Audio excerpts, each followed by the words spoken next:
Kia ora tātou, taiga hou, ngōga mang hei Liang ko Renee Liang toko ingoa. Tēnei nā tuhinga pakiko, Kōmaru nā Renee Liang. Ia tehi rā, he ika a ia, ka tokoto tiraha a ia, ko tōna puku ka ahu whakaranga, a ka kimi kōrero I te rangi. Ka whakaro a ia ke te ihi o tō whenua, ka nia ōrere atu, mina ōrere mai o ngā mātai rewa, e mele he tahi ana, tētahi ki tētahi. Ka hihi mai ko tētahi whaitua oto, te mea kotahi e whakahomaru ana, ia papatua nuku, ina ko hao Kōmaru. Hāhare mai te poti ke te tākoto ki ranga, I a ia, ka ōkato I tāna ōronga atu.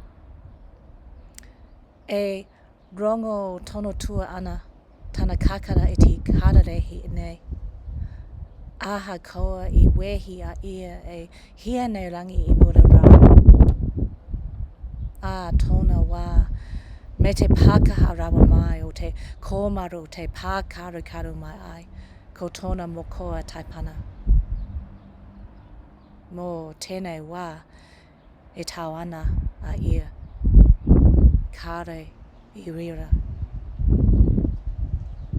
Ka takoto kawa ia ka mahi nui ki te nānia nā taihi, me te mapu a te poti I te hana. He ika, pua.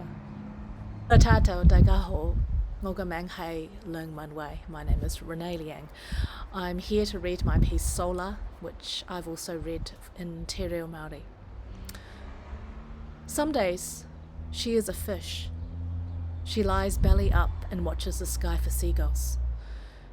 She thinks of the Earth's core, currents and countercurrents of molten metal that rub against each other. They radiate a magnetic field, the only thing protecting the Earth from solar winds. The cat comes and lies on top, breaking her concentration. The animal still smells of him, even though he left days ago. One day, a solar flare will be so strong it breaks through her force field. For now, she's immaculate, unburnt. She lies still, works to breathe in time with the cats panting in the heat. A gasping fish.